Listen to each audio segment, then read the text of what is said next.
another Do It Like This video. I just use the 4x4 boards to lay out the line. You make it straight. Don't have to worry about using string or any of that stuff. Get your first pole set. Figure out where you want the hole. Line up your boards to create your straight line instead of like a plumber's line or twine. You have to tote the boards out here anyway. Why not just line them up and use them for your plumb line? Use a post hole digger to dig your post holes. Well, duh. Trust me, use gloves. I have a bigger, heavier post hole digger with longer handles. It's just a little bit easier. And I marked 2.5 foot depth so that I could put the post 2 feet down with a little bit of concrete underneath. And some dirt will fall in the hole, so 2.5 feet. Get a good stab in the ground for a shot and rotate it around and stab it again. That way you help cut through the first layer. Having the edges of this a little bit sharp is good, not too sharp. You don't want to stab through PVC pipes and such. But if it's heavy enough, it'll cut right through roots and everything. The bigger roots are kind of tough, so I use a sawzall to cut through those once I start getting down to the ground. Don't rip yourself off. Go ahead and drop down to that 2.5 foot mark. It's worth it. And rotate your post hole digger about 90 degrees with each dig. That way you get a more even round hole. Make sure it goes down straight. Digging these posts is hard, but the Apostle Paul said bodily exercise profits little, but he didn't say it doesn't profit at all. It's hard, but it's worth it. It's not that hard. Here's my water bucket. I use a tie down strap. I ran around the bucket once, went through the S hook, used that as a yoke, wrapped it around the handle, went around the strap on this side, went back around the handle, and then tied it off over here. Keeps the handle upright straight, and it takes the stress of the handle off of the bucket. Takes the stress of the bucket off the handle and puts it all the way around the bucket, kind of using the water as part of the weight distribution. I guess that's how SpaceX uses the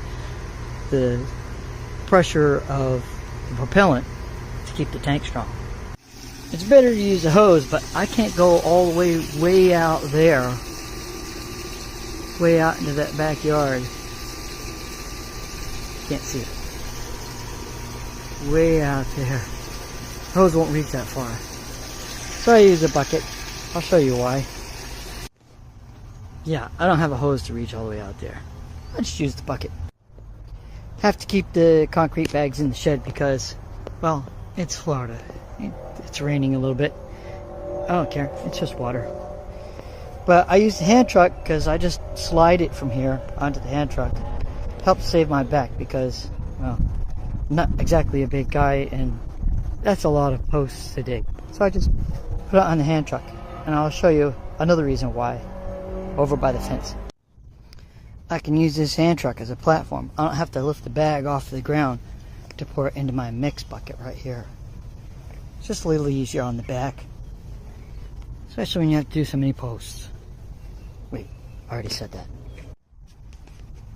This is the pour spout of the bag. I use 50-pound concrete bags, 1 bag for each post. So I'm putting in 16 posts, so I got 16 bags. You might have 1 or half a bag left over, depending on how much goes in the holes. This is the spout. Grab a hold of this and rip it. I already did it partially because that's hard to do while I'm holding the phone. I don't have my POV camera built yet. Just rip this open like this. Doesn't have to be fancy. You don't have to cut it. Just pull it and rip it. Put some water in the mix bucket. I put about 1/4 of a bucket of water in there. Then I just dump some concrete in there. You don't have to mix it. You don't have to measure it. None of that. Just pour it until you see some dry concrete poke up through the water. It'll pile up a little bit. And once the dry concrete pokes up through the top of the water, stop. Then I'll show you how to mix it. Now I have a double bucket for a reason. This is a bucket on top of a bucket. That way, it's just the right height. This is what it looks like. So some dry is poking up through the top of the water. I just tilted the bag over right into the bucket. I didn't have to lift it, none of that. I'm strong enough to lift these bags, but not everybody is. I just tilted it over. It helped save my back because, well, you know why. Look at what I did to my bucket. I broke part of this rim off for a reason. Can you guess why? So when I dump concrete down the hole here, I can get the bucket tilted up against the pole, and the bucket will be tilted because some of it's cut away. So mix a little bit of concrete, stir it like that, and then dump some in the hole. You don't want to put a lot on the first shot. We're going to set the post in this, and then we're going to rotate it to get it set. Drop your post in the hole. Be careful because some of that concrete could just splash right out. Shouldn't have too much in there right now. Oh, it's hard to do. Heavy. And just drop it in there. Rotate it like this to get it set on the bottom. It'll pretty much hold itself up. And try to get it as level as possible. You could put like a bullet level on it or whatever, but I just leave it right here. Just make sure, it's important right here to make sure that this surface and this surface are squared with the rest of the fence, so that when you put your boards on there, they'll sit nice and flat on there. Then I'll show you how to line them up. It's easy. As long as you freshly mixed your concrete, just take it, mix it like this a little bit. We hit sluicing around in the bottom. You hit little concrete rocks. Just do that a few times and then dump it in the hole, just like that.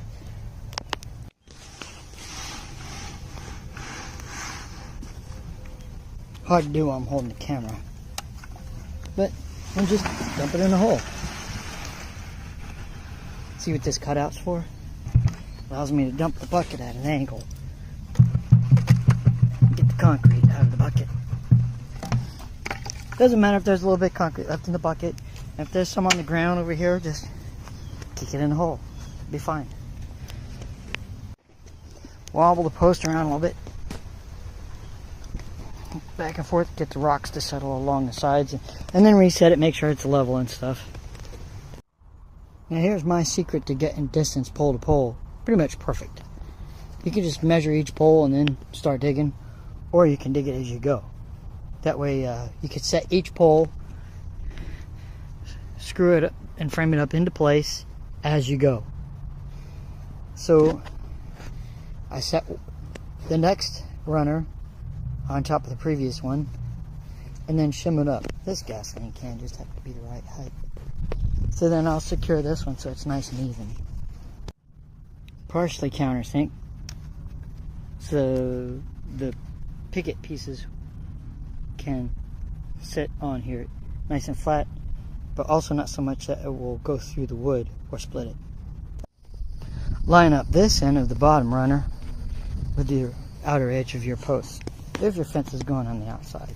If your fence is going on the inside, then you put it on the inside of the post, so that it lines up, so that it stays in line with the rest of them.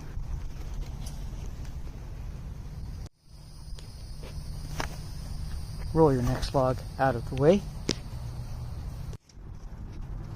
Check one more time, make sure that your bottom runners are going to line up. See, I got to slide my shim in just a little bit. Make sure they stay lined up. And then line up your post hole digger so it's just off center. For some reason, you have to make sure that it's off center, just a little bit away from the end of your bottom runner. Otherwise, your your upright post won't be centered up. Once you get your hole started, push that away a little bit. Not too much, because you don't want that other screw to could be upset. If you feel something down there, Might want to stop and check it out. You don't want to bust through a pipe or something. Yeah, make sure what's down here isn't dangerous or anything. Well, might find buried treasure or lost civilization. I don't know.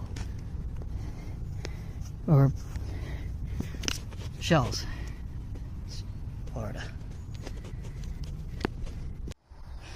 Okay. Now I can go down to 2.5 feet.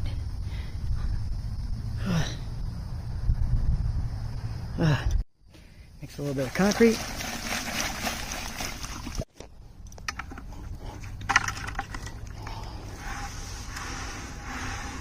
Swishy, swishy. Pour. Yeah, just that simple. Drop your post in the hole. Hard to do with one hand. Ooh. Don't get any on you. Twist it and get it set down. Then line up this board. Make it level. Screw it to the board to keep it lined up. Slide this over. Clamp it.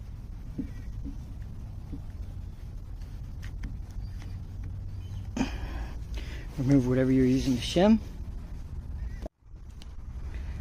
Level your board. Clamp it. Make sure it's in the middle.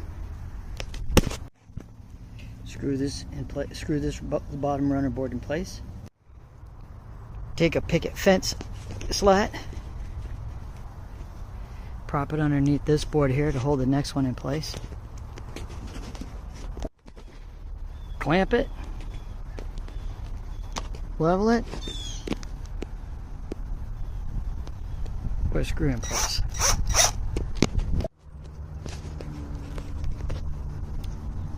And pull the tags off, man. Some concrete.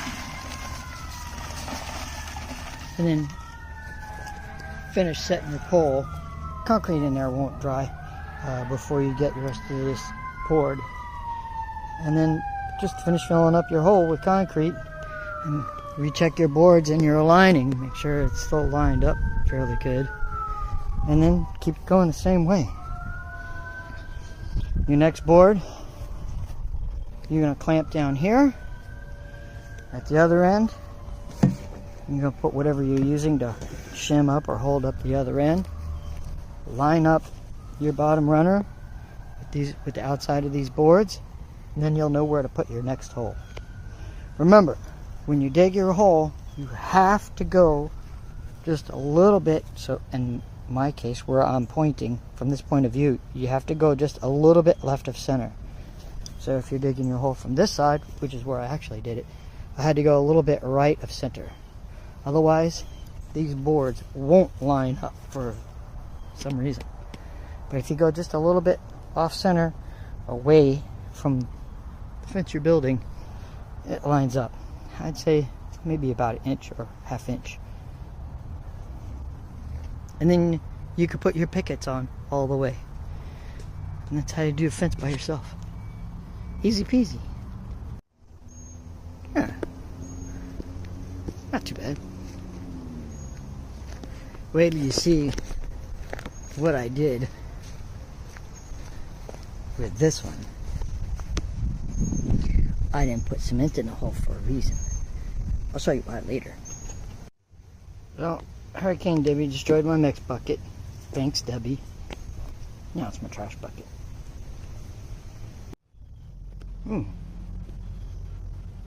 Maybe I can use that for a mix bucket. Nah. Bingo.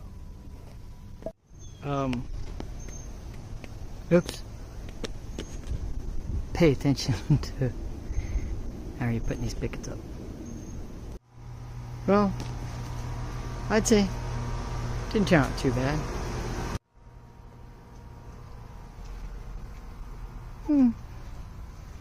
Not bad for DIY. Except for one little thing. Gotta put a piece on the outside to close that gap. And I gotta figure out how to make this gate thing work. Guess we'll see.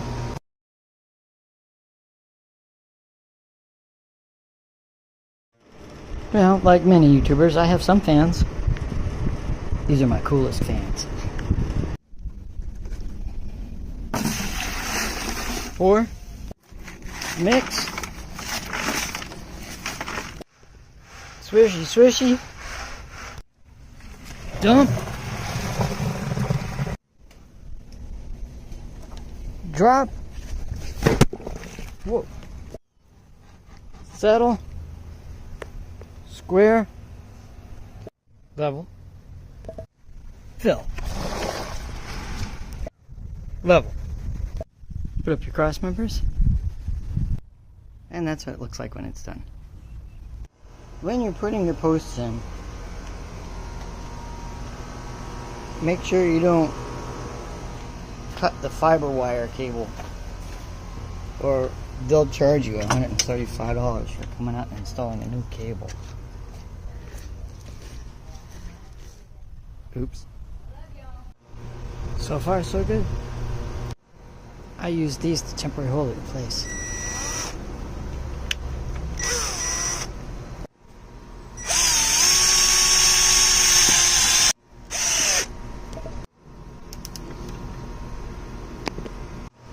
Okay, there's my DIY gate. Check out this interesting feature I built into this gate.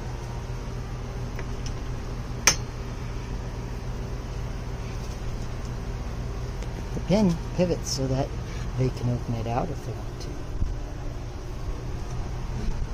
Is that cool?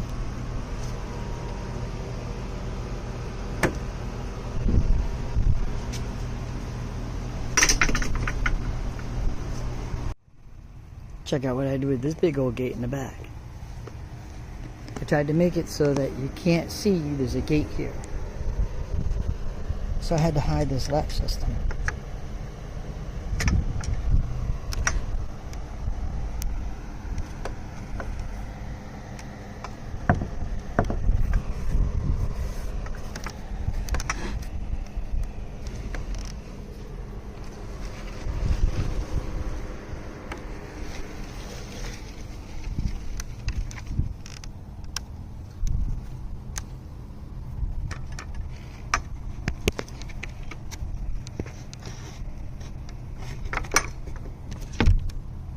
Disappeared. What gate? There's no gate there.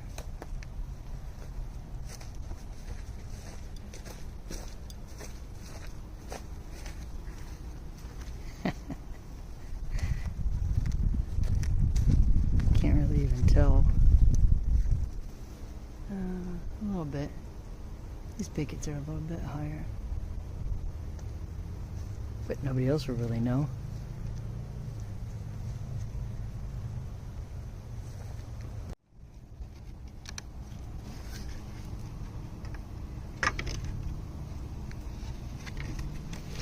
Okay, so maybe half the world knows now.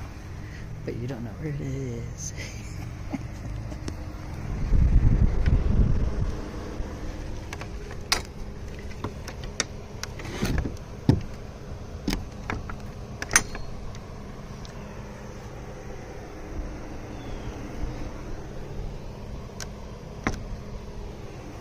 I got this wheel for free from one of those walker things.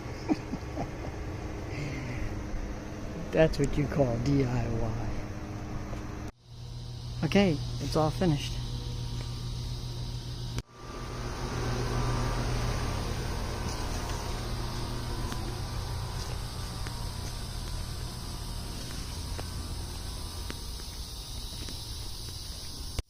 I still need to turn this other panel into a gate. I'll come back and do that later.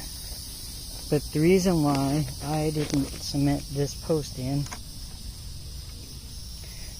I'll pour concrete down inside and I'll put plastic so it's sleeved so I can remove this center post so that they can have 16-foot wide entry. So if they want to roll in a boat or an RV or something, back here into their nice spacious backyard. Or if they want deliveries for other things, like they want to replace that shed, they want to put 2. But there it is, all done.